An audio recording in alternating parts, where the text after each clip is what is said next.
Have you ever felt completely stuck? Like you can't move forward, but you can't go back either? Well, you're definitely not alone. There's an ancient story about three brothers, a king, and the water of life. And hidden inside of it is a map for finding your way again. But first, you have to admit that you don't know the way. Hello, everyone. Welcome back to the Daily Dose. I'm Dr. Lance Garrison. I'm a licensed psychologist who specializes in health psychology and behavioral medicine, and I'm Dean for the College of Professional Psychology at the Chicago School.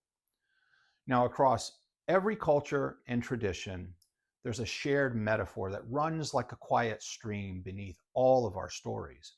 And it's the story of the journey, whether we call it the Tao or the Dharma or simply the way. We've always used the path as a symbol for life and for the quiet searching quest to find meaning within it. In Taoist thought, the Tao is the way. It's not just a road, but the very flow of existence itself. In Buddhism, the path is mindfulness. It's right understanding. It's tuning into the underlying harmony of things, even when life on the surface feels chaotic or out of sync. Meditation, in this sense, is not a technique. It's not something you do, but a way of being, a way of walking the path, the road, and doing it with awareness and humility. But here's the truth. Sometimes we don't have any idea where we're going. We might feel lost or angry or even broken. We might think we know what we're chasing. We might even tell ourselves that we're on the right path.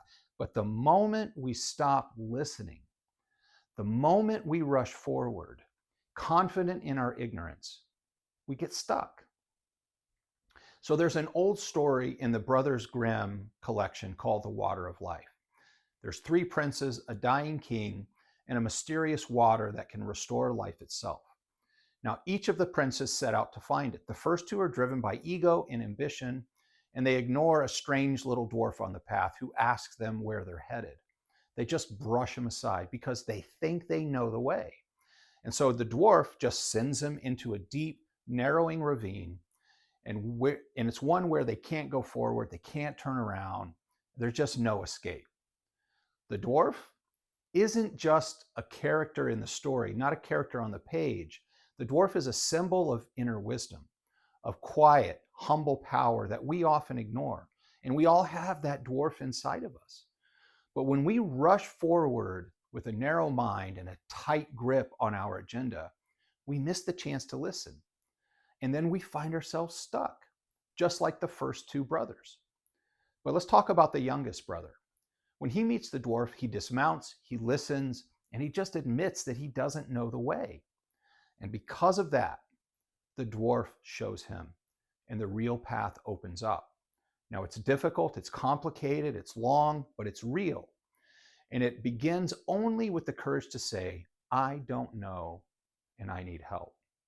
And the work of mindfulness is just like this. It isn't about controlling the path that we're on. It's about showing up to it, moment by moment, breath by breath, sometimes with clarity, sometimes with confusion, but always, always with honesty. We all carry all three of the brothers inside of us, the one who rushes forward for glory, the one who copies blindly, the one who dares to slow down and to actually feel and to actually admit that he's not sure where he's going. And we all in time face moments when our path starts to narrow, where we feel like we can't move forward, we can't turn back, we can't figure out what to do next. Those are moments of opportunity. They're moments where the path isn't out there, here, in the space, but it's actually inside, in here. And the youngest brother's journey isn't just about getting the water. It's about waking up. It's about learning to see the treachery within, learning the cost of naivety, and ultimately, learning to walk the path of gold with his full self, not his father's kingdom, but his own. The golden road doesn't appear for him because he won. It appears because he grew. So what does that mean for us? What it means is that the real work of mindfulness is honoring your inner dwarf energy. It's that quiet voice that asks, hey, where are you going? And it's not to test you, but to guide you. It means admitting when you're lost. It means letting go of ambition long enough to see the path that you're on, and trusting that real wisdom often comes from the most unexpected of places. The water of life is real. It lives in presence. It lives in courage and humility. It lives in learning to listen to the deep and the mysterious harmony of things. And meditation? Meditation is how we learn to walk that path, not someone else's path, but our very own. So wherever you are, whatever you're facing, trust that you're still on the path. Take a deep breath, listen deeply, and walk on. Until next time, be well.